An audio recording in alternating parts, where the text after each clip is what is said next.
Ano ang dapat mong gawin kung may iniwan sa iyong bata and dun sa birth certificate ng bata, wala namang nakalagay na tatay? Anong pwede mong gawin kung ikaw na ang nagpalaki, kung ikaw na ang nagpo-provide ng needs niya, iniwan na rin siya ng kanyang biological mother? Anong pwede mong gawin para mapalitan yung apelyido ng bata sa kanyang birth certificate? Meron kasing case na may GR number 264146 na decided ng Supreme Court noong August 7, 2023. Noong May 2016, si wife at ang kanyang husband ay nag-file ng petition for adoption and correction of entry sa birth record ng isang minor. Sa birth certificate ni minor, meron itong nakalagay na biological mother, pero yung kanyang father ay unknown. Ang nanay nitong si minor ay nakatira sa bahay ni husband and wife dahil nga sa wala silang source of income, ang sumusuporta sa kanila ay yung mag-asawa. Hanggang dumating ang isang araw, iniwan na lang ni biological mother yung kanyang anak sa mag-asawa. And for unknown reasons, hindi na niya ito binalikan. From then on, ang nagpo-provide na ng needs ni minor ay yung mag-asawa. Kaya naman nag-decide sila ngayon na mag-file ng petition for adoption para sila na yung maging parents nung minor child, okay? Sila yung maging father and mother sa birth certificate. Gawa ng wala namang nakadeklara na father doon sa birth certificate ng bata at hindi na rin siya binalikan ng kanyang biological mom. Kaya naman, pinagbigyan ng korte yung petition for adoption na na-file ng mag-asawa. Pero in 2018, kinontra itong granted na petition for adoption ng mga legitimate children ng mag-asawa.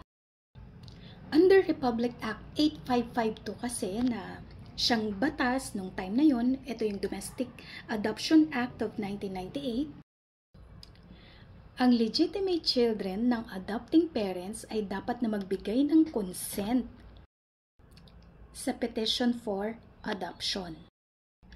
Although itong RA 8552 ay naamyendahan na noong January 6, 2022. Ito yung Republic Act 11642 na kung saan itong adoption proceedings ay ginawa ng administrative in nature.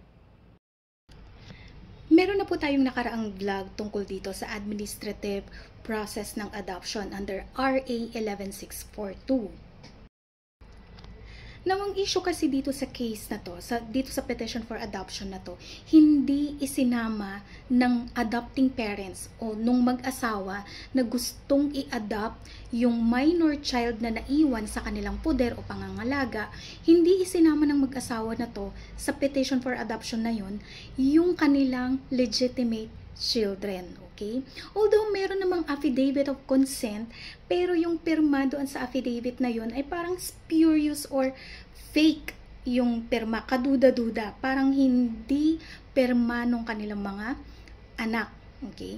So, bilang indispensable party, dahil sila yung legitimate children, dapat kasama sila doon sa petition for adoption na isinampa ng mag-asawa sa korte. Dapat kasama sila dun. Pero hindi sila nabigyan ng notice, hindi sila naisama dun sa case na yun. So, hindi malinaw kung talaga nga bang pumapayag sila o nagbibigay sila ng consent sa adoption na gagawin ng kanilang magulang tisot sa isang minor na naiwan sa kanilang poder. At dahil dito ang sabi ng korte, void yung petition for adoption kahit na granted ito ng lower court dahil hindi ito nakasunod sa provision ng Domestic Adoption Act na kung saan ang legitimate children ng adopting parents ay dapat na magbigay ng consent. Okay? And bilang indispensable parties, dapat silang kasama doon sa petition na isinampa ng adopting parents over the minor. At dahil nga dito, void or walang bisa yung adoption ng parents doon sa minor de edad na bata na naiwan sa kanilang poder because hindi nakapagbigay ng consent yung kanilang legitimate children. So, ayun. Para po doon sa proseso kung paano ba yung administrative process ng adoption, meron po tayong separate vlog doon. Balikan nyo na lang po. Or po pwede ko ring ilagay sa comment section just in case may mabasa akong comment na nagtatanong ko ano yung process ng adoption. So, ano pong gagawin ninyo kung merong batang naiwan sa poder ninyo, walang nakalagay sa birth certificate ng bata na ama, and then since kayo na yung nagpo-provide, wala na rin siyang biological mother, iniwan na, hindi na binalikan, kayo nang nagpo-provide ng needs ng bata, anong po pwedeng gawin? Adoption. Para kayo po ang maging mother and or father nung bata.